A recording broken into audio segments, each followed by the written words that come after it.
Everyone, if you would go ahead and put your name and position and what organization you're representing in the chat box, that would be wonderful for our records. First thing I need to do this morning is to make a motion to change our agenda slightly. I was actually going to move Miss Fisher, but she arrived. I was expecting her to be a little bit late, but she did arrive. But we also would like to add public comment at the end of the agenda, right after good of the order. Can I get somebody to make a motion to make that adjustment into our agenda? This is Deb, so moved. Thank you, Deb. In a second. This is Kurt with the Lee County Health Department. I second it. Thank you, Kurt. All in favor? Aye. Opposed? Excellent. Okay. Next on the agenda is approval of our minutes from our November the 18th meeting. I know it was a very lengthy group of minutes, and I promised to not run over. We ran way past time last time. We had so much information. And I want to respect your time. So I promise that we're not going to do that to you again. Can I get a motion to approve the minutes from the 11/18 meeting? Motion to approve. Thank you, Julie. Second. I second it, Leisha. Thank you, Sherry. All in favor? Aye. Opposed? Aye. Excellent. Oh, you guys are so easy to work with here. Okay. All right. So new business. I'm going to unplug my lovely Princess Leia thing on here. We have multiple people in one room, and I'm going to let Mary Fisher come over to my computer to give you guys the school board update. Do I just talk? Yep. Okay. Should make sure they can hear you. Can you guys hear us? Good morning. Can you hear me? Yep. Yes, that's fine. Thank you for being here. I'm going to be brief because I know Deb Camilla has a special presentation. So as you may have heard, we have hired a new superintendent, Dr. Chris Bernier, and he is currently in Clark County, Nevada, which is at least twice as large as this district. And he's looking forward to coming here. He has a history in Florida. He was 30 years with Orange County, so he is familiar with Florida law and rules. We are working on a transition plan with the board as a governance team and with Dr. Bernier, with the assistance of Dr. Savage, who is going to be facilitating the transition.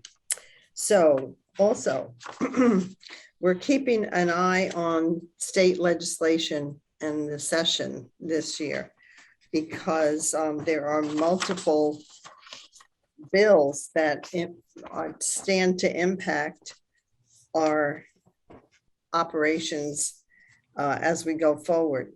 So there are multiple issues regarding school safety, mental health, educational support staff, bright futures, and I have all that information available, which is provided by Capital Strategies, our lobbyists, and I would be happy to share that with you for the minutes. So I won't take too much time. One of the other things that we are planning on taking a stand about is a bill that's specific to Lee County, and it calls for a superintendent who is elected, not appointed. So about nearly 99% of the school districts in the country have an appointed superintendent for pretty obvious reasons to us. But Representative Jenna Persons-Mullica, with the support of Spencer Roach, have sponsored House Bill 497. So this board has voted at the last meeting to take a stand against that and to try to educate the public in the meantime, so that we don't end up with someone who is a politician and not an educator. this is probably bittersweet. This is my last year as a board member, and I have been with SHAC for a long time, and maybe I'll be able to continue as a community member. But thank you for all that you do. And our mental health department has an awful lot. Our prevention specialists have a lot to do with the successes that we are experiencing in the face of many challenges. So I just want to do a shout out to Lori Brooks, Sherry Wenzel, Sarah, and Kathy about that. And then I will conclude now and turn it over to Leisha. Okay, thank you very much. I'll probably just move the computer around instead of us jumping up and down. Oh, okay, I'm going back to Princess Leia mode here. Okay, thank you very much, Mary. We appreciate the update. Okay, I believe next on the agenda is Drug House Odyssey, and Deb, or we have an Ashton present first. Is that correct? Sure. Ashton has come up with some data, which of course I can't resist. So immediately I thought that this would be something that SHAC would be interested in hearing about, how prevention is working and how we need to do a little bit more work. And of course, I know I've been beating this drum is no matter how sexy all the other stuff is that the kids are doing, we're still really high in underage drinking, which is what Drug House Odyssey addresses. So I'll hand this over to Ashton. She has a great presentation. Awesome. Thank you, Deb, and thank you guys for giving us a couple minutes to talk this morning. I'm Ashton. I'm a prevention coordinator with the Hanley Foundation. So Deb and I, we've been working pretty closely the last month or so trying to set up prevention programs at the summer camps. And Deb had asked me to kind of just put together a little bit of extra information that we could provide to the camps just to make it a little bit more data informed. And honestly, the information we found was really good. And we brought it to the table at a couple meetings this week. But specifically for Drug House Odyssey, I think the alcohol data just shows that it's still necessary. The video would be excellent to get out there just based on the data that we are seeing. So I'm going to share that with you guys real quick. It'll just be couple minutes, so I'll just kind of talk about it. It won't be too much data overload. So we looked at the 2020 FISIS data for alcohol, and we'll start with the good news. What we have seen is past 30-day use has gone down, but as Deb said, it is still the most used substance by our youth in the county. When we're looking at lifetime use, we're looking at about 33% of youth in the county still using this. Past 30-day use, we're looking at 13.2% for current use among our middle school and high schoolers in the county. I added an extra one in here today just to kind of show, because I was kind of looking at the video again, kind of wanted to add this in there just so we could see that. But 11% of our high schoolers have said that they have also blacked out. So that goes along with like that binge drinking, how they're drinking, what they're learning about drinking, how people view drinking. Drinking as much as you can being a great thing, but we're looking at 11% blacking out when they are drinking, saying that they have. So the biggest ones that when I look at scream to me that, okay, this is an area that we really need to look at, we really need to focus on, and where things like Drug House Odyssey really can come in and help, is when we're looking at how our students in the county are actually viewing drinking. So when we're looking at how they view even drinking 1 or 2 drinks nearly every day, only 44% of our middle and high schoolers in our county think that that is of great risk for you to drink 1 or 2 drinks nearly every day. And then when we take a next step and we ask them, well, do you think it's of great risk to drink 5+ drinks? So binge drinking once or twice a week, only 54.8% of our middle school and high schoolers in the county think that that is of great risk. So how they're viewing binge drinking, how they're viewing drinking in general, definitely an area we need to look at, kind of hit back at in their opinions. And it's a lot of, like you guys know, that's based on how they're seeing it. And even when we look at, I didn't add it here, how they view it versus how they think their friends view it, they think their friends view it in a lot more positive way than they do. So that's their influences and where they're getting that from. So we really need to hit back at that. And then early use. So with Drug House Odyssey, we are hitting them at that great age. 16% of those that say that they use have actually tried alcohol before the age of 13. So hitting them right when we are with Drug House Odyssey with that video would be really, really great, and something that we still need to continue to do. So I'll turn it over. That was really brief. I'll turn it over to Deb now. She can kind of talk more. But just the data that we're seeing, we definitely have some areas in the county that we need to kind of take a bigger look at. Okay, thank you. As you know, Drug House Odyssey has been canceled the last 2 years. We have really worked hard with the district and I have to give credit to everyone at the district for trying to find creative ways for us to continue to have this event and keep people safe, but it just wasn't possible. And, you know, we were always hoping for next year. Since this is a United Way activity, we have a couple of options for our teachers. We recommend this video for 5th grade and up. It's part of a continuing discussion that we are hoping that teachers and parents are able to have on resiliency. And, you know, one of the, if you've seen the video, and I'll show you a little bit of it today, we have a section like the party, and then we have a section where it stops and you can talk about with your child what to do if you're at a party and there's beer or there's marijuana or something like that. So I think we're all on the same team and trying to make our kids resilient to all kinds of things, alcohol and drugs, and we want them to eat right. And there's just all kinds of ways that we want to build resiliency in our children.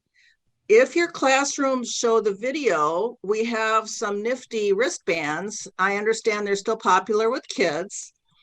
They say Drug House Odyssey, and then they say United Way. And of course, I always have a sinister motive. And, you know, we're hoping that the kids wear them home and then the parents ask about it. So if you let me know, the district staff has let me use the pony, or I can deliver them to your school. We're willing to do anything. This year, the United Way allowed us to use the money for the video, or the money to upgrade the video.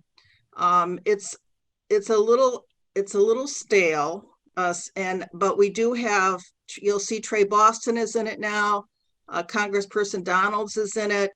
For the next one, I don't want to get you guys too excited, but it looks like we're going to have a bull rider who was in a national country western video and who's from North Fort Myers. And we're just going to try, I have to apologize to Mary. We really thought that some of our politicians would kind of be role models for our kids. But I've showed it to middle schoolers, and you know, there's nobody that's more honest than a middle schoolers, and they were not impressed. So I know, Sherry, what can I tell you? They were very blunt about the video, and they were able to point out every single mistake in it. So it's fun. It's fun to hear what they've got to say. So we're going to get Miss Nikki. We're going to keep Trey in, you know, we're just going to try to get some people that I think would be a little bit more exciting to our kids. So what I'd like to do, Leisha, should I try to share my screen, or do you have the video, the Sizzler reel? Wally, you're muted. Yep, I'm gonna go ahead and play the video. Okay, because sharing the screen could be like a 90-minute thing for me, so.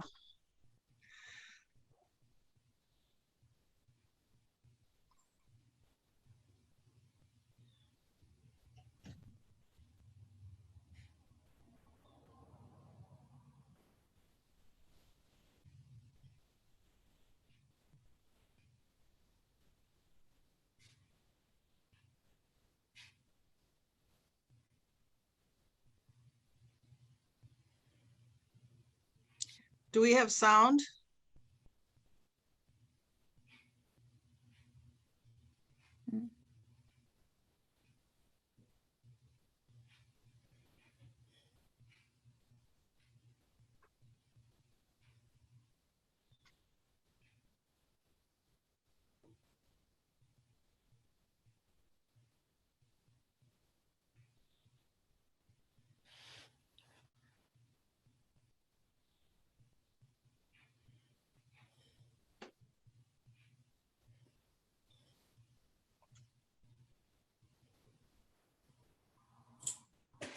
Wally, when you hit share screen, you should have an option to share audio. It's a checkbox in the bottom left of the share dialog box that comes up.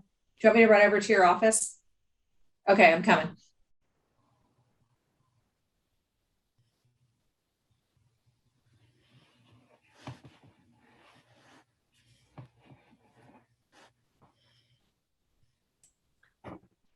We appreciate everybody's patience. Technical difficulties. Well, while we're working on it, really kudos to Miss Baker and the Mariner High School kids. They were filming at 9 o'clock at night. I mean, they were absolutely amazing and allowing us to put this together.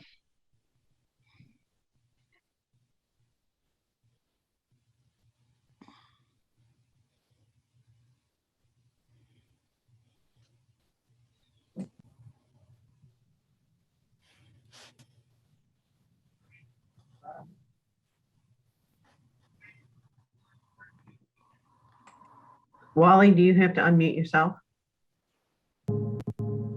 Here we go. Oh, there it is.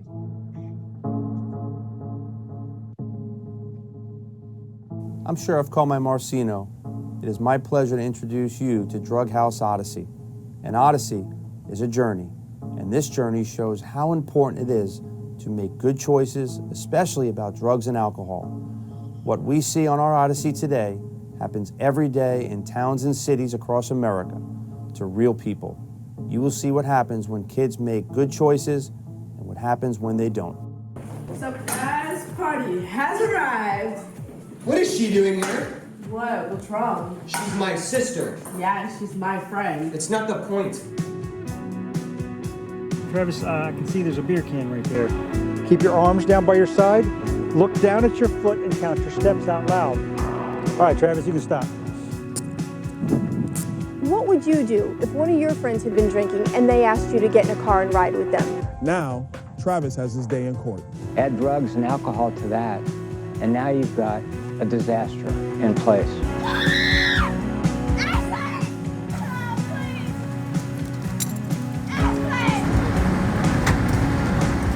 I'm Congressman Byron Donalds of Southwest Florida. I represent Fort Myers and Naples. But more than that, I'm a father. I have 3 young sons. And like I tell them every single day, your decisions really count. They really matter. I want my sons to be safe, and I want you guys to be safe as well. So please don't use drugs, don't use alcohol. The consequences are disastrous. And as you just saw, making those wrong decisions will always take you to the wrong point in life. We all love you. We want the best for you and your future. So please make sure you make the best decisions every single day. Trey Boston here from the Beyond Belief Foundation. And I want to continue to tell y'all to make good choices in life about drinking and drugs. Talk to your parents, talk to your teachers, and practice what you say. And stay healthy. That'll make you an all-star every day.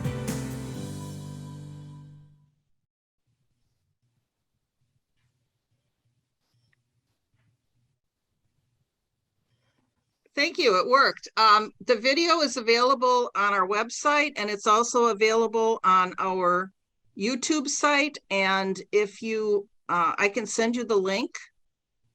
And also, while I'm on, we're doing a, next week on the 16th, we have a town hall on vaping for parents. It's kind of for parents only because we had so many questions at our last town hall with kids from parents about vaping. So I'll send you the information on that, and please contact me if you're interested in showing the video. It's, you know, it's not the same as walking through, but I know our creative teachers can make it a really great learning experience for our kids. So I don't know if we have time for questions. I don't know. You can put in the chat if you have questions, and I'll let you guys keep on with the meeting. But thanks to everybody. It's you know, we've got over 30 organizations that come together for this event, and we're hoping for next year.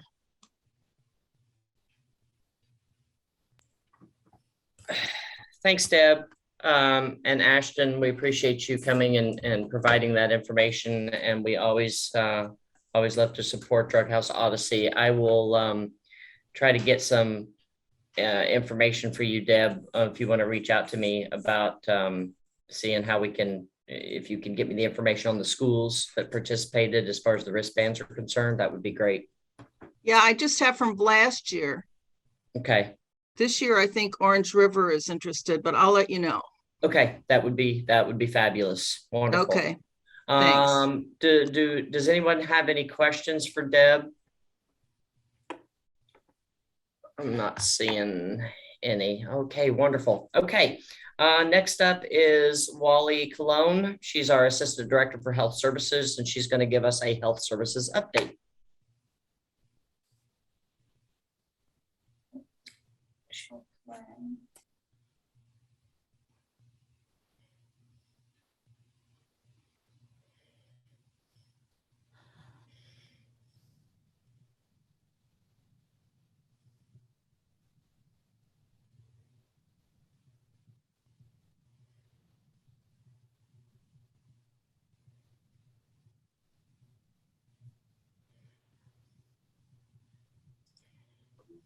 Okay.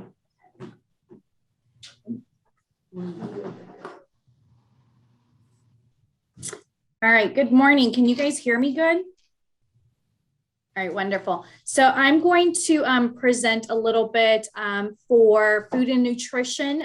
They are excused from today's meeting as they had to be at another meeting that they had on their agenda. So we're kind of tag teaming here. So I'm going to read a couple of the slides that they have available and have made available for us regarding the newest and greatest thing that we have been able to push forth, which is that we're going to be serving peanut butter in our cafeterias.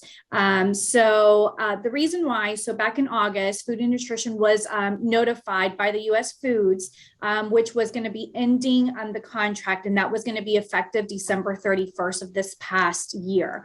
They cited that there was staffing and a product shortage. So the food and supply chain was facing some shortages, and down the line, it was then affecting us here. So Food and Nutrition is part of a power buying group, which services 33 school districts in total, Lee County being one of the largest districts within that group.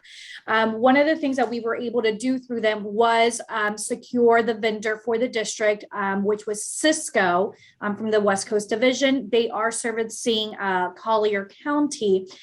So we wanted to mimic the menu that Collier had. And one of those items was the Uncrustable sandwiches, which does contain peanut butter. Collier County currently does not offer the Wow sandwiches, which is soy-based, but they have never stopped serving peanut butter. So again, we wanted to mimic the menu that they had because it was just an easy route as they were coming down Florida. Make a quick stop here in Lee County and then move their way towards Collier. There was a recent survey regarding peanut butter, which was conducted by the Florida School Nutrition Association, which showed that 77% of schools serve peanut butter in their cafeterias. 23% have stock epinephrine within their schools. Lee County currently does not have stock epinephrine. And 62 of those counties have a district allergen management plan, which is something that we have now adopted, and we'll go over that in a little bit. Peanut butter is a great source of protein. It's available and it is cost effective. One of the things that Food and Nutrition has done is to provide bright stickers that they're going to be placing on the actual sandwiches themselves. So the sandwiches are going to be enclosed in their own little individual packages. So there's not going to be any cross-contamination within the cafeteria, inside of the cafeteria, you know, once they get out onto the tables, and that's a little bit different story once the kids are there. But there's going to be some bright stickers that's going to indicate that that product contains peanuts. The sandwiches are going to be within black pens. So that way, again, the students, as they're going through the lunch line, it's very easily identified where those sandwiches are going to be contained. There's also going to be some signages that the Food and Nutrition staff members have created. So they were very creative. They even created a coloring sheet for the elementary school kids. And then again, a very bright flyer almost that's going to be showing where the peanut butter sandwiches are going to be at. Some of the things that Food and Nutrition has done is that they started training their managers on January 11th, and there's trainings throughout. The pans have already been delivered or are going to be continue to be delivered, and that should have already been completed by January 24. The large stickers, again, have already been distributed to all locations, and the cashiers and servers are going to go through an intense training on February 14th regarding what their responsibilities are. Just Tuesday night, our board was able to go ahead and accept and approve the school board policy 4.223, which is the allergy management policy, which contains just some of the things that we're going to be doing within our district to make sure that we are putting things in place to make sure that the students are safe in the event of what we're going to do in the event of allergy reaction, their parents' responsibilities. If the students have this allergy, they are eligible for 504 accommodations. So it's just putting things in place for parents to be aware of, and also what we're going to be doing as a district. One of the things that we also created was a allergy form that is available on Focus that went live yesterday, which just highly encourages families, parents, guardians to fill out this form. It's 3 questions. It asks if they have allergies to peanuts, if they have any allergies for that matter, and if they have epinephrine prescribed to them. As we're getting those forms filled out by parents, the nurses are going to be able to run a report. They're going to go into Focus, put in some flags, so that way whenever the teachers are doing their attendance or anything like that, it shows that there's a medical condition. And then that report is also going to be printed out, given to the cafe managers, because it's going to identify those children that have food allergies, this particular case to peanuts. And then as a child is going through the food line, and let's say they grab the peanut butter sandwich, they're going to put in their ID number, and it's going to pop up on the screen that they have a peanut allergy or food allergy. The person at the register needs to physically look at their tray, make sure what their allergy is, remove that from their tray, and then replace it with something that they're able to have. So that's one of the things that we're doing.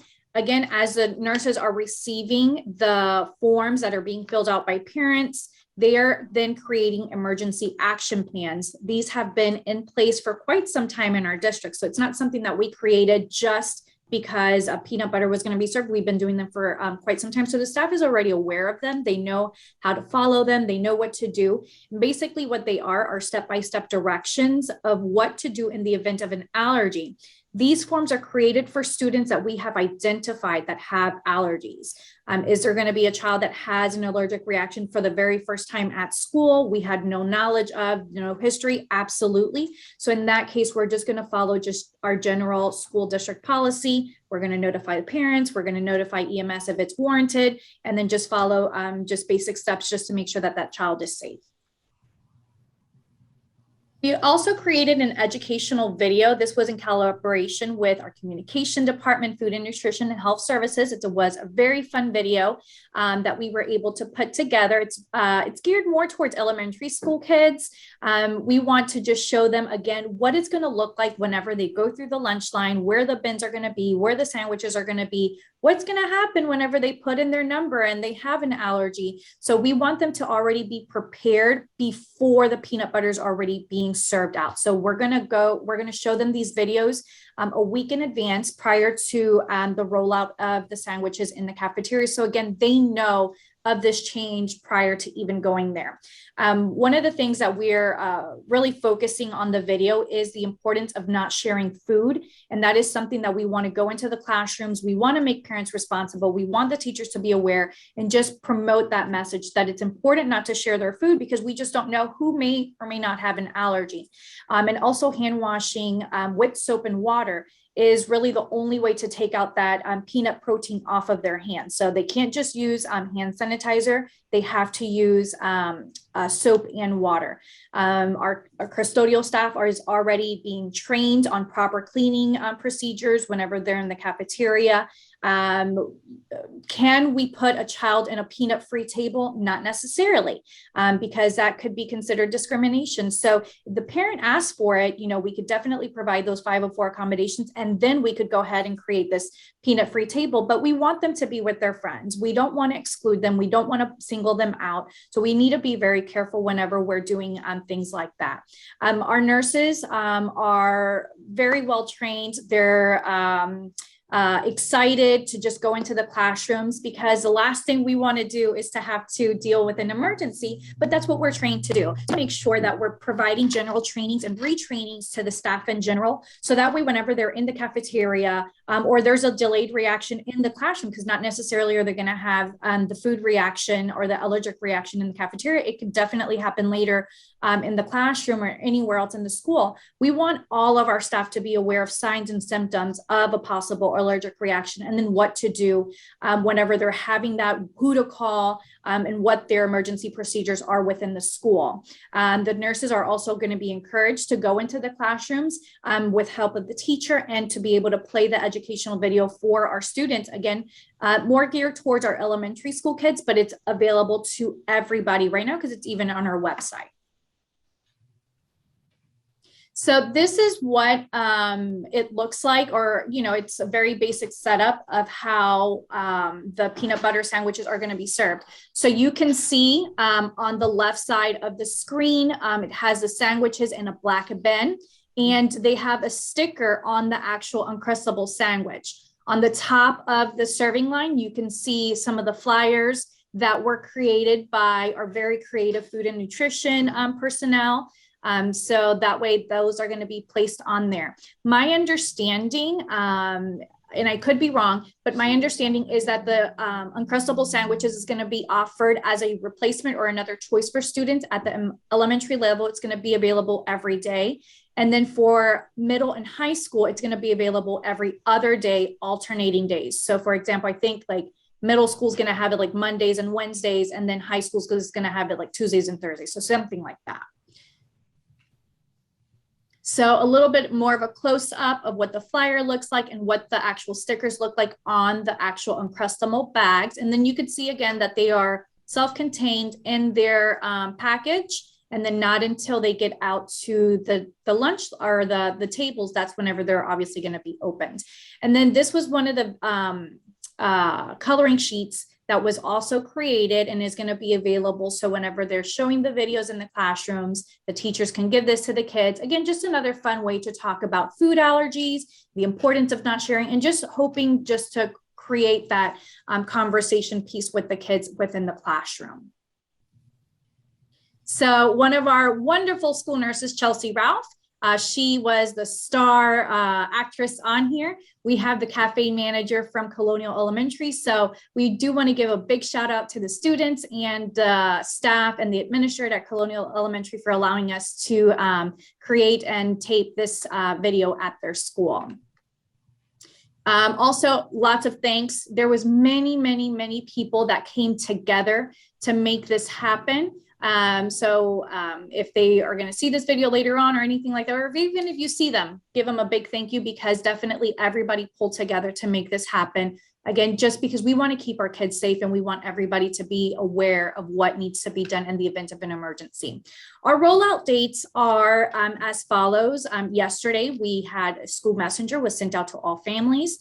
That was available to them by email. I believe some got phone calls, text messages that this was going to be rolled out, and the allergen policy was approved. The educational video is being encouraged to be played in the classrooms the week of February 14th through the 18th. And then the first day that the Uncrustable sandwiches are going to be available in the cafeterias is going to be on February 22nd. So that's going to be the first day. So we're hoping, again, we're trying to keep everything in order, so that way whenever it is rolled out, again, everybody's been trained, everybody knows what to do, and the kids know what to expect whenever they're in the cafeteria. So one of the things that we just want to put out there in a message is that together we can safely reintroduce peanut butter as a delicious protein options into our schools. I know that lots of kids are excited for the Uncrustable sandwiches. I have 2 kids in the system, and I told them that this was going to happen. they were literally jumping up and down because they love these sandwiches. But again, we want to make sure that everybody is safe. So I wanted to show you guys the video that we created, and hopefully it will play.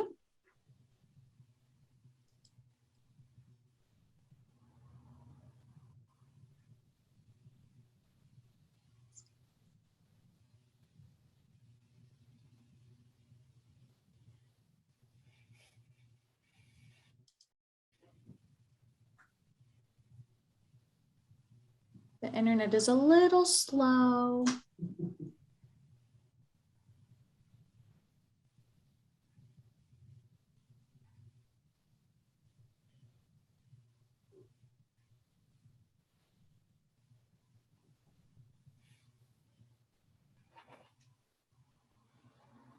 Give me a thumbs up if you can hear the audio.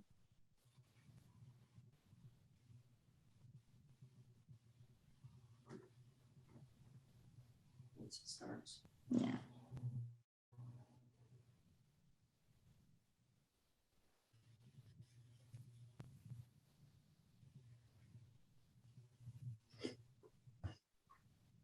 I think everybody's online today.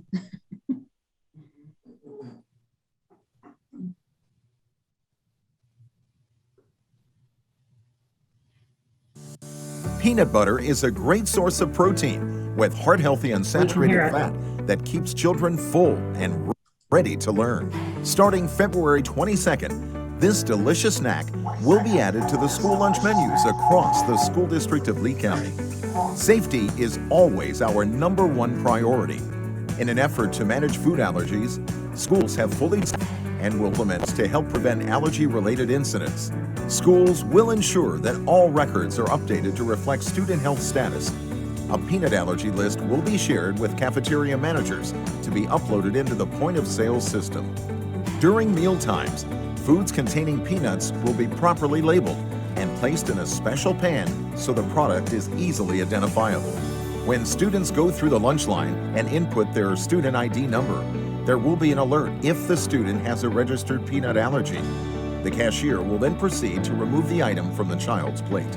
On the rare occasion that a student has an allergic reaction despite these protocols, staff is fully trained to identify signs and implement our emergency action plan. Parents can help by ensuring that their child's allergic reactions are listed in their child's health status at the school.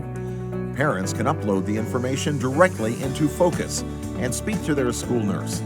We also ask that you speak to your children about food safety and the importance of not sharing food with others. Remember, hand washing with soap and water is a great way to prevent cross-contamination.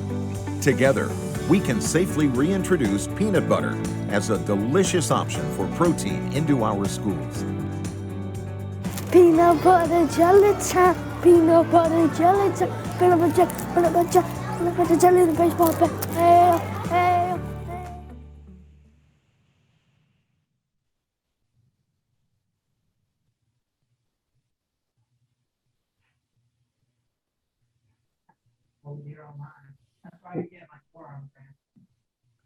Wally, you mute yourself. Okay, yeah, no, so she said that, well, hang on here. I got to get my Princess Leia costume going. She said that that pretty much was the end. Do you guys have questions for Wally?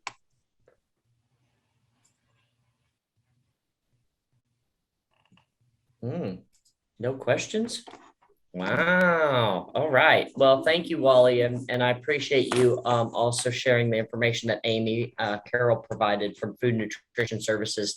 I can tell you that Wally has been a busy girl, as has Amy, trying to get all this stuff handled. So we certainly appreciate all the hard work that has gone into this. And I don't know, let's see. Looking at my list here. Okay, we're going to move on to employee wellness. Heather Parker is going to give us a quick update. Heather. All right. Thank you, Leisha. One of the biggest things that we're doing in employee wellness is focused around mental health for our employees. And it is trickling down to students, apparently. So Our lift project that I've talked about, we just completed, and we had just over 400 people participate in our lift project, which is a mental health online class. We did also pilot it in person, and people really liked it in person. It's just a lot less people go to the in-person classes as the culture right now. Just, COVID, getting over that and moving forward and things like that. It's been difficult for some people to make it to in person. So the online, we actually had a lot of participation. And Lori, thank you so much for encouraging all of your people that work with you, for you, and all that, encouraging them to participate. We had several school nurses and school psychologists or mental health counselors at schools go through this program, and they gave rave reviews about it. And I feel like, if our, medical staff that we have at the school, whether it's mental health or, physical health, I think if they're giving rave reviews about this program, it's like really a great program. And so one of the counselors actually said to our instructors that they learned a lot in this program, and they have master's degrees, and this person struggled with anxiety and depression herself. I can't say her name, but with these 10 weeks and the techniques that she learned in this program, that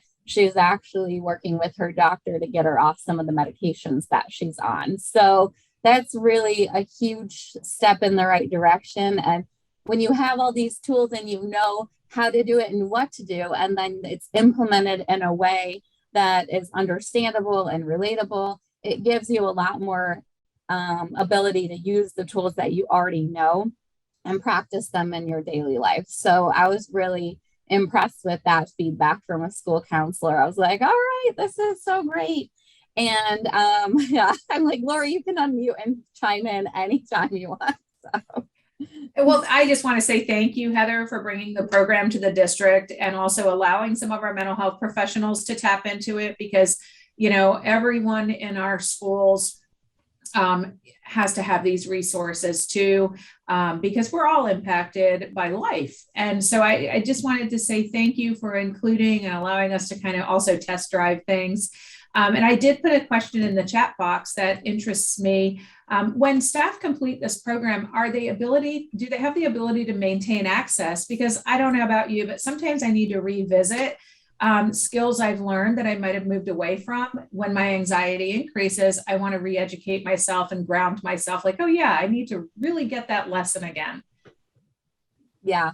So that's a great question. And they do have access from 12 months from when they started seeing the program. They'll have 12 months of access, and then we can always get them access again. It's, I hate to say things are cheap, because nothing is either cheap or free, but for this program, it's inexpensive. We'll say it's only $50 a person for the license. I was able to talk them down from $100 to $50.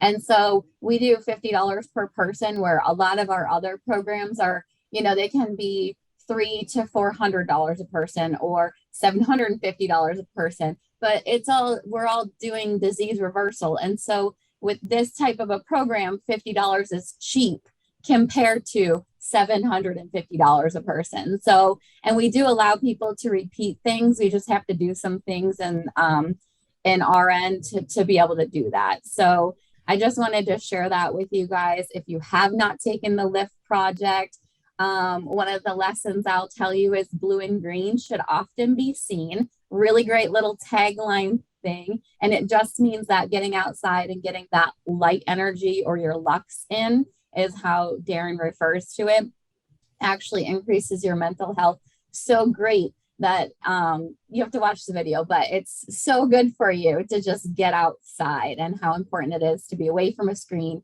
and get outside. So it's a really cute little tagline. And if you guys want, I can always share a quick flyer with you. I know we've had them up in the district office, but if anybody needs to see them, I'm happy to share those with Leisha so she can share them out to the group. And yeah, so that's one of the things that we worked on, and a new thing coming up, and this just got released this last week. And we're doing a mental health thing for our principals, and it'll be released at the principals meeting this next week on Thursday. And so we have a mental health guidebook that we put together for them.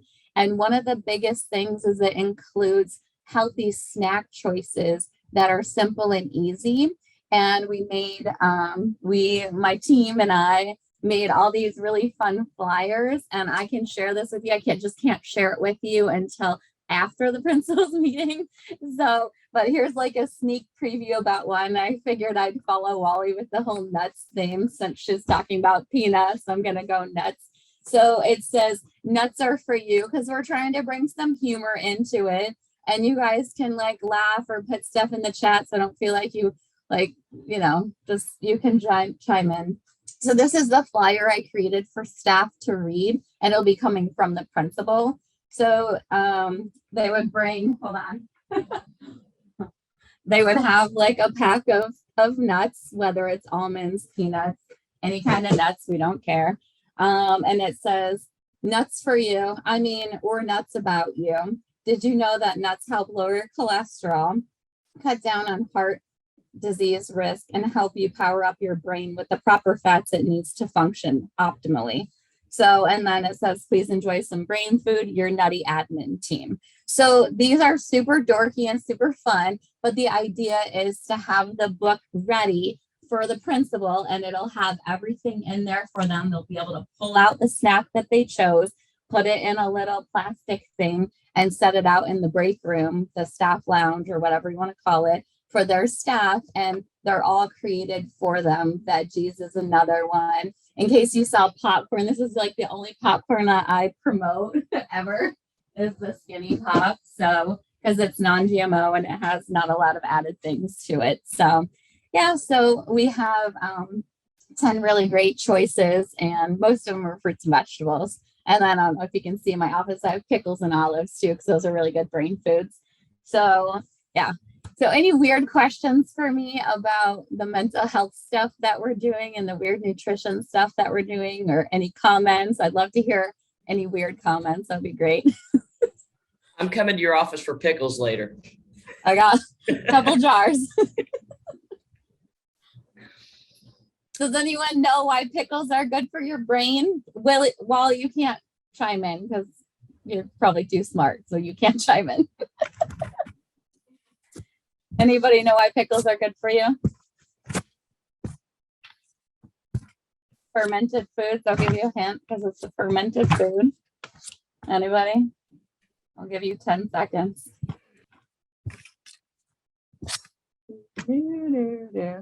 Nobody? All right, I'll just tell you. So pickles are fermented vegetables, and fermented vegetables help populate your gut bacteria. So it increases your immune system and your gut. And it also creates GABA, which is a chemical that populates into your brain from your gut. It's that gut-brain connection. And it helps for calming and relaxation. And it's really good for you. So if you ever feel a little stressed out, maybe pickles or olives should be your choice. So anybody stressed out lately? Make sure you eat your pickles and olives every day. Lori, eat your pickles, eat your olives. Yes. Does this count for sweet pickles or dill? Like, does it matter? So I don't promote sweet pickles because I don't like the extra sugar. Yeah. Because the gut feeds bad bacteria when you add sugar. So I'm like a no sugar person. It's great once in a while, but if you're trying to go with something healthy, I would suggest a dill pickle. I'm actually going to try to start pickling my own carrots here shortly. So I'll let you guys know if it comes out good. You can be my test subjects to see if they're any good, because they're expensive at the store, and carrots are not expensive. So I don't know why pickled carrots are so expensive. This is Deb. I had a COVID obsession with pickles. Yeah. And it's very easy to do. I can tell you, there's lots of things online. My whole refrigerator was full of pickles. I pickled everything, zucchini. It was so much fun. Yeah. I know people think it's weird. I feed my kids pickled beets all the time, but they love them. So it's like, okay, whatever. And then the last thing I'll do for PSA for wellness is our deadlines are coming up. And so if you are on the Aetna insurance plan through the district, you can earn $75 for doing your preventative screenings with your physician. And then there's other things that you can earn as well. So the deadline is March 31st, but doctors are busy, Quest is busy. So deadline is like, set up an appointment now before March 31st comes rolling around, because you won't get in for, it's 2 to 4 weeks out for blood work right now at this point. So it's getting to be really close to the deadline. So, and if you don't work for the district, you should be doing your annual physical anyways with your primary care physician every single year, because it's free on any insurance plan by law. And that's all I got. Any questions? Thank you, Heather. Entertaining as always and informational, but the fact that you combine them both is fabulous. Oh, thanks. All right. Next up on our agenda is Sherry Wenzel's going to do our mental health update. Sherry? Oh, thank you, Leisha. What a great segue from employee mental health to student mental health. So for those of you who don't know me, I am Sherry Wenzel. I'm the coordinator for mental health services. Our administrative team make up Lori Brooks, who is the director of school counseling and mental health services, and Mary Lynn Rodriguez, who is our coordinator for school counselors. So the three of us kind of make up our team. And we have some really exciting things that have been happening this year for mental health for our students. First and foremost, we have been able to hire 27 licensed mental health professionals to help support the students within our school systems. Obviously, we have more than 27 schools, so not every school is covered at this point, but we're continuing to advertise and hire to provide those supports within our schools. And with that being said, because we don't have, even if we had enough licensed mental health professionals to cover all of our schools, we could not work without our community partners. And I just really want to focus on the community partnerships that we have and let you guys know that we work very, very closely with Solace Care, who is our community mental health provider. They work with us to take direct referrals from our school-based mental health professionals. And our school-based mental health professionals are just our school counselors, our school social workers, our psychologists. We work very closely with our nurses and our licensed mental health professionals. So we work with Solace Care. We have a direct line, which has been great because most of our students are getting an intake and being seen within 2 weeks of a referral being sent to them. As you know, some of wait lists, like Heather said, just for blood work, it can be weeks. Unfortunately, it can be months for mental health services, whether you are a student, a child, or an adult. Those wait lists for some of those mental health interventions and supports can be pretty lengthy. So we're really happy with the collaboration that we have with Solace Care and that partnership, because it's really important. It's really getting our students evaluated and the services they need very quickly. We also work very closely with Golisano Children's, where they help support us with mental health navigators for our families. And those navigators help our families and support our families throughout the system, whether it's the medical system, just getting an appointment with a doctor. And if you have to follow up with any specialists or anything like that, that can be overwhelming for our parents. So think about, you have students that have those medical needs. And then in addition, you might have some of those students that have some pretty significant mental health needs as well. And really trying to navigate those systems can be overwhelming for most of us, and especially our families who may be experiencing some food insecurities, housing insecurities, all of those things. So we work very closely and we appreciate our mental health navigators. They are able to work with 8 to 10 families, and they really help our families navigate through those systems.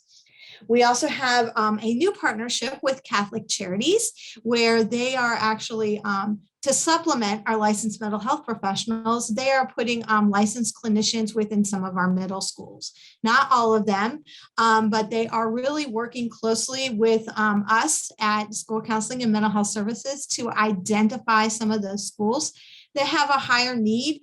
And the best part about it is that Catholic Charities provides this service free of charge, which means that our families that might not have quite the documentation that they need to get any kind of other services are still getting the supports within our schools, or our families that may be uninsured or underinsured. Because just like medical care, our students need that mental health support, and it's really hard to access if you don't have the money or you don't have insurance. So it's just like trying to get in with the doctor if you don't have medical insurance. Our families have those same barriers to accessing mental health services. So that's why our partnership with Catholic Charities is so important. And they are really, really reaching out and serving a lot of our students who would not get that support otherwise. And then the last support that I really want to talk about is our partnership with the Center for Progress and Excellence, which is CPE, and it's our mobile crisis response team. They work very closely with us and with our students to ensure that we have those students who may be in crisis, and they are really good at de-escalating our students and really work very closely with our families to connect them with mental health supports within our community. So those are like the major, we appreciate all of our community, all of the agencies that work within our community and work very closely with our students. Those are the specific ones that we currently have partnerships with. And again, we cannot do this work alone. Whether you're talking about medical care or mental health care, we cannot, as a school district, we cannot provide these supports to our students and families without our community partners. With that being said, I just have one more plug, is that we have started Wellness Wednesdays for parents. And that is where we are actually providing some different information and trainings regarding mental wellness and supports that parents can provide for their students and their families. Last month, we actually had all of our student services people come and present about all the wonderful supports that we provide within our school system, because I really feel like we as the district sometimes don't do a very good job of tooting our own horn, talking about the wonderful supports that we currently have for our students, and our families aren't aware of them, so they can't access them. So next month, our next one is going to be on March 2nd. They begin at 7 o'clock. It's just an hour. It's via Zoom. And we are having Megan Palumbo from Park Royal. She works with Jason's project, and she is going to be providing information for our parents on suicide prevention and what they can do to help support their student if they are in crisis. So those are the mental health updates. I know Lori's on here. If I forgot something, Lori, and you want to add, feel free. Or if you have any questions, feel free to ask.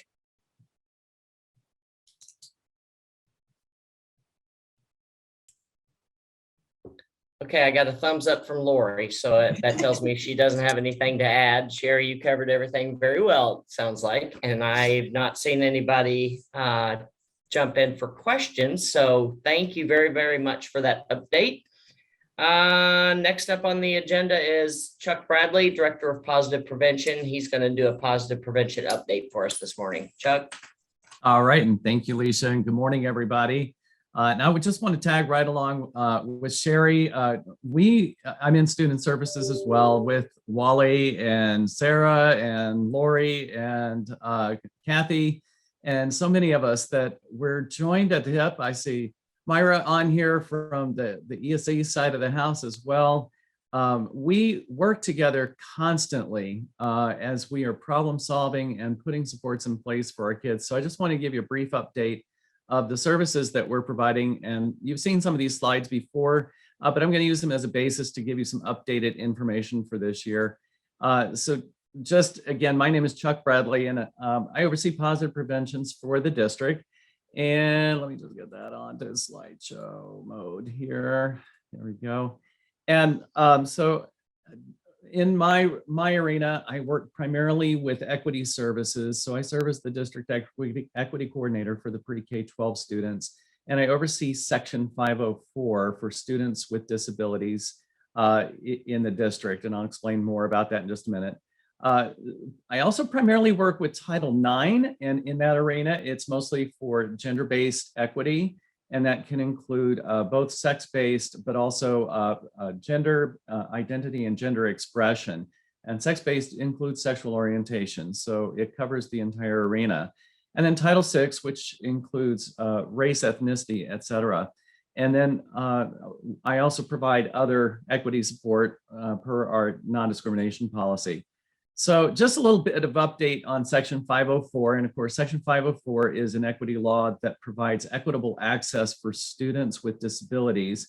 Section 504 primarily focuses on increasing their ability to access their education through accommodations in the environment or to their day in some way, their support. And it may include medical support through our health services. It may include access to accommodations in the classroom due to a disability. So it may be some type of device or specialized furniture or specialized presentation or additional time, et cetera. 504 is one of a layer of supports for persons with disabilities. And last time I gave those presentations, somebody asked, how do these all relate to each other? So if you think of all students in our district, we have about 95,000 students in the school district of Lee County, plus, I'm going to put the plus in there and a lot of plus, because when you really start to add in all of our homeschool and charter school students, we're really at about 100,000 students district-wide. So all students, we have students with impairments, and this may be a student who has asthma, but it may not require support. It may not attain the level of a disability for them. So we have lots of students with impairments. I myself suffer from asthma. So we have lots of students that need a medical support, but may not need a disability support. It doesn't rise to that level of disability. 504 is when it's determined to be a disability. And 504 protections protect all students who have been determined to have a disability. IDEA is for severe disabilities and specialized disabilities that require specialized instruction and services. So IDEA is actually an entitlement grant that helps to provide the funding for those services that need those highest number of needs. Now, all of this to say that we're seeing an increase in the number of students that we have in our district. When I first started in this role working with 504, we had just under about 4,700 students in the district identified with 504 plans. We're now at over 6,000 students identified with 504 eligibility and have 504 plans in the district.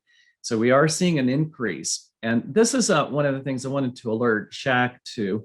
One of the things that we are seeing are students who are coming to us from out of the country, primarily from South America and from Central America, also from some Caribbean islands and other locations where protections and services are not necessarily provided in the same way as we provide here in the United States.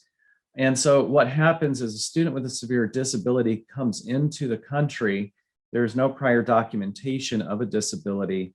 And so it takes a while through our system to find them eligible for IDEA services. So what happens is we immediately go to 504, try to wrap around healthcare, work with, it may be an occupational therapist or physical therapist, a quick consult to help us get the student situated in school so that we can actually assess them for whatever it is that they might wind up needing down the road. And so this has caused us to have to get very creative in the way that we work.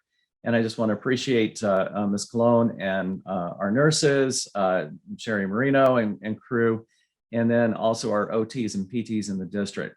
One of the things that I wanted to mention with this particular piece is that we are looking for physicians in the community that will work with these parents. Oftentimes, these students do not have Social Security numbers. They're not on Medicaid, and or they don't have private insurance, and or the parents are afraid to come forward due to either being in process with documentation or not sure of their own status.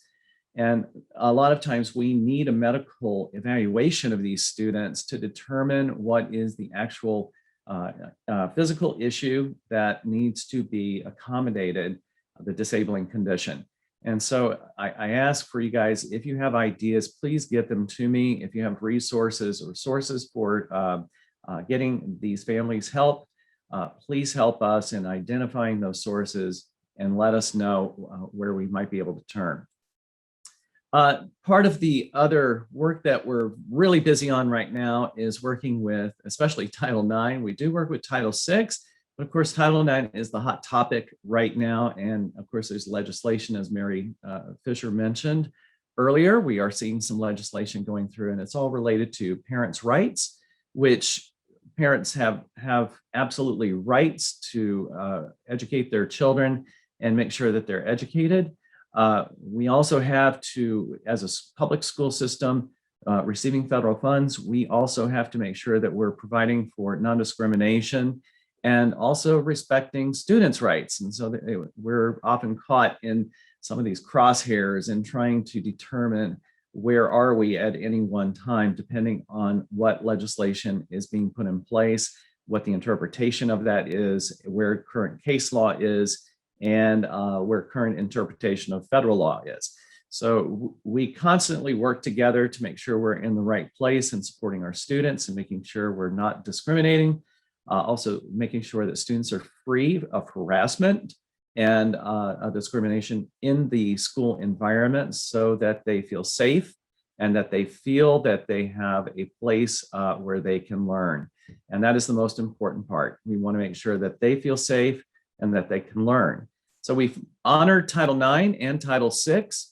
Currently, our work is very focused in Title IX, and so some things that we do have in place. We have a new training that we're going to be providing to our middle and high school students on sexual harassment. It is an overview training of sexual harassment, what constitutes harassment, what doesn't constitute harassment. And it is going to be provided to our student services personnel and our school-based leaders for use in their schools as they see appropriate, either with individual students or small group, depending on the situation, what they might need. So that training is just about finished. It's just finishing up in branding, and then we will be sending that out as a resource to our schools. We do continue to use our Safe Space sticker program, and this is a bullying intervention program. It does signal to students that they have a safe place to go if they are feeling bullied, harassed, or threatened. In particular, if they are feeling harassed, bullied based on gender, orientation, identity, their ability, their disability, their culture, or their background. So for any reason, a student can go to this place and find an adult who has a little bit more knowledge about how to help this student or knows who to get to help this student. So we continue to use that program. We're also busy working on our Title IX procedural guide. And this is, we're drafting language right now, and then we're going to go out for some input, but just to show you kind of the organization of our guide. This is how it is being organized. And what we decided to do, and this was based on our superintendent's recommendation, is to organize it around law. And so we have taken the various federal laws, Title II, Title VI, Title VII, et cetera.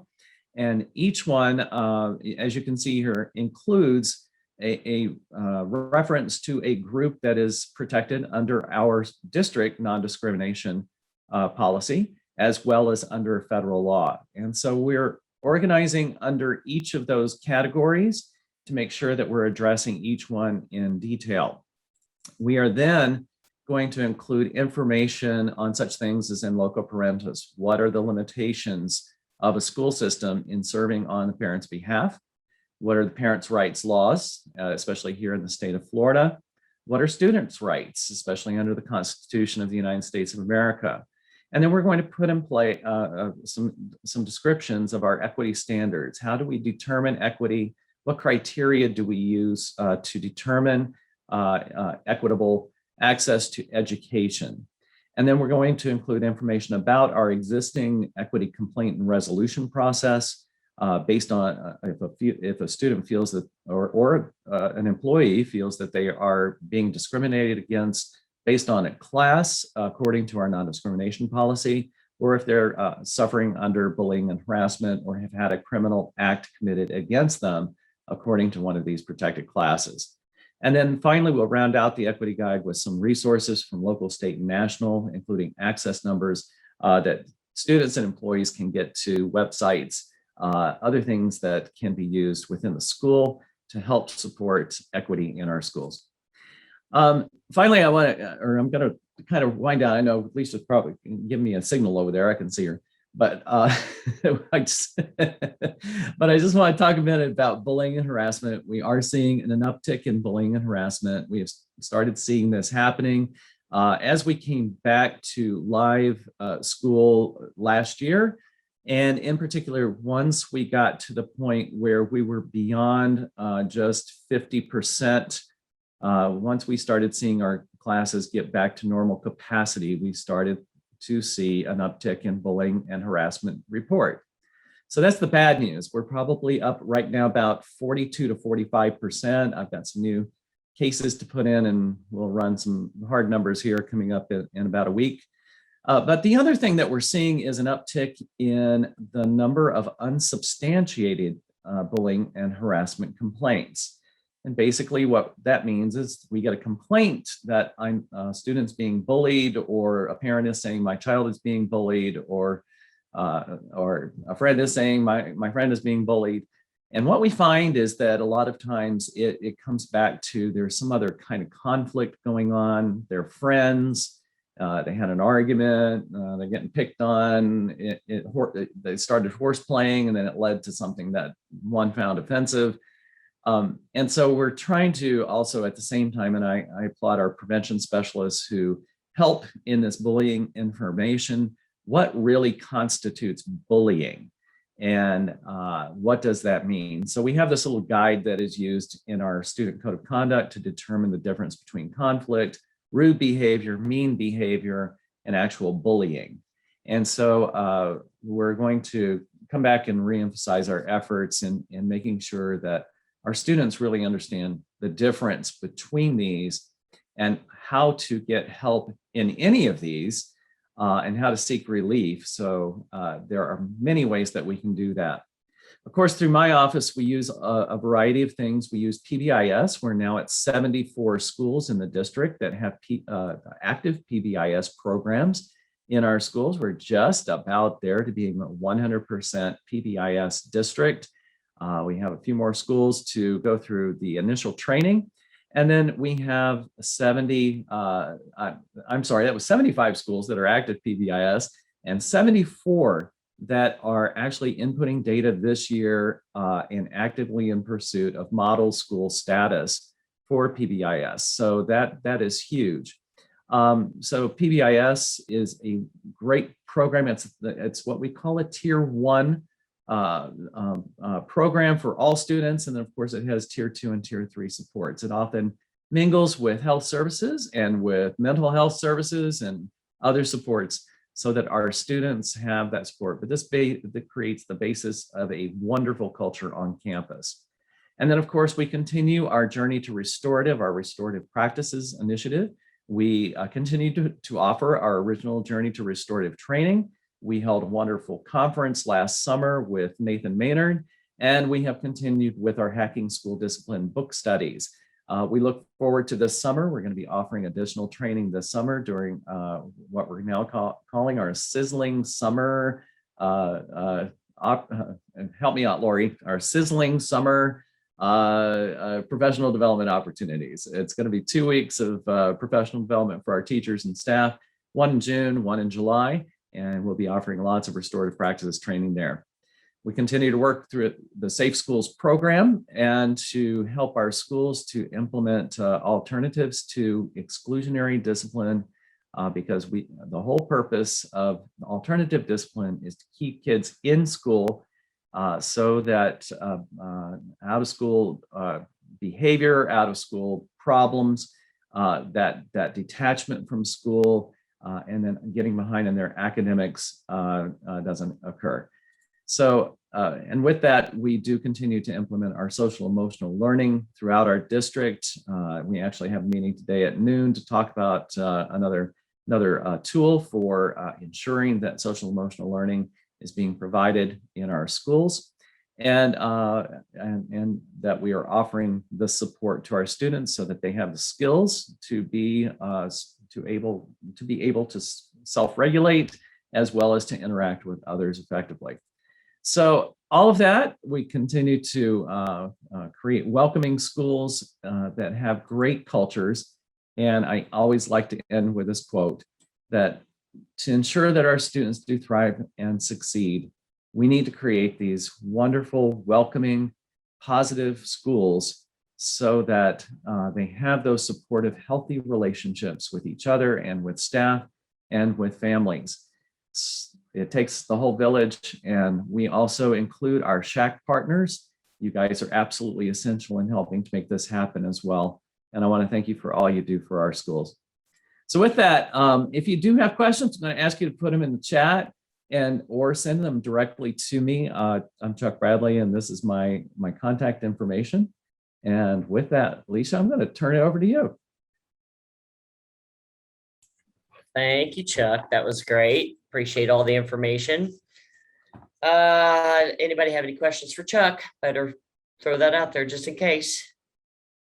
Okay, awesome. All right, we are at good of the order in our agenda. I'm gonna go ahead and shoot something in. Last Friday, February the 4th, was Go Red Day from the American Heart Association. They brought 15 new CPR in schools, CPR and first aid kits that were donated through a grant with a company, Arthrex, down in Naples. He's doing my shoulder surgery. And they brought those in, and then one of the representatives from American Heart asked if we could set up and do some CPR training here for the employees at the district. Not to certify them, just to kind of let them come in and learn how to do it. And NBC2 came in and did a nice little story on that. So I was asked to play that news clip. So I'm going to pass it over here. I know Wally's going to throw it up, so we'll watch this.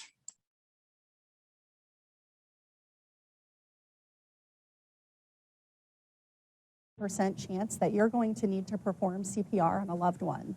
School districts in Florida have been scrambling to figure out how to get your children trained in CPR. State law now requires it. But it's been up to districts since at the start of the school year to figure out how to do it. Tonight, NBC2 Chief Political Reporter Dave Elias shows us how districts in Lee and Collier figured out a way to make it happen. Well, the state legislature requires students to get training in CPR, but the legislature provided none of the tools to make that happen for school districts. Well, today, the American Heart Association stepped up with those tools, and as a result, some 22,000 students each year in Lee and Collier County will get that training. Dozens of boxes delivered to the Lee School District. Right away, the schools here and in the state of Florida and in Southwest Florida were really coming to us saying, how are we going to do this? She's talking about paying for these CPR kits. We're happy to report Arthrex stepped up with a $75,000 grant. Thank you guys for coming. The American Red Cross started training staff members today. Use your belly. See? Like Melissa Johnson. I'm a mom, number one, but number two, I also go into schools, and I think it's so important to have this training to be able to react in a situation. She and others will now provide this training to students. It was really that training that saved my life. Philip Loicono knows firsthand how important it is. His 14-year-old son saved his life during a heart attack. The doctor said that if my son hadn't been there and reacted so quickly, the outcome would have been a lot different. Training that all freshmen and junior students will now receive. Now today alone, more than 100 school personnel actually got the training. As for students, they'll start getting the training this semester. In Lee County, Dave Elias, NBC2.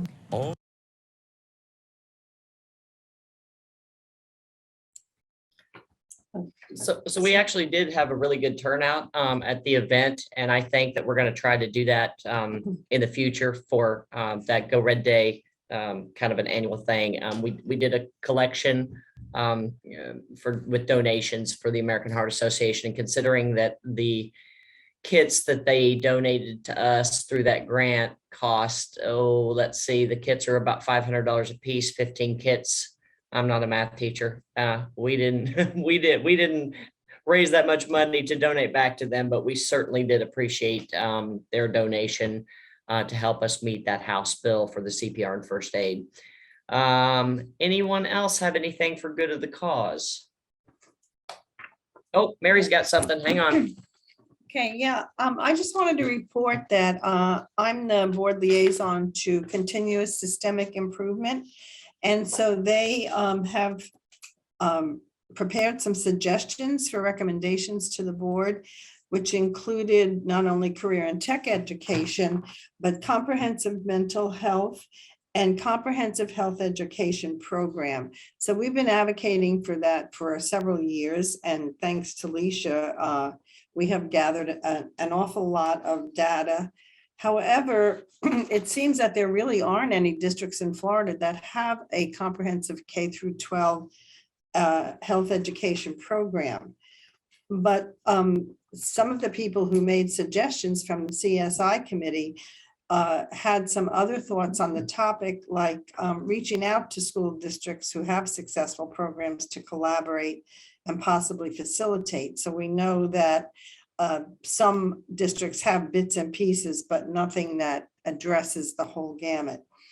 Creatively evaluate current programs that may be adapted to meet such a need as before and after school programs, parent-teacher events, etc. So I just wanted to let you know that there were, out of all the items received, most of them concentrated on comprehensive health education. And I think that was due to the presentation that they had at a meeting by our health educator, Leisha Roy, and other members of her team. And it really illustrated the need for that and the benefits that can happen. So we're going to continue to advocate for that. And hopefully, again, with the support of the members of the SHAC committee who have been very gracious in sending letters of support, and we have forwarded that to our lobbyists, Capital Strategies, Carol Green and Ashley Sasel, to talk with our legislative delegation about that. So I just wanted to let you know that. Thank you. Awesome. Thank you, Mary. Anyone else have something? Yes, Julie. I do. Thank you.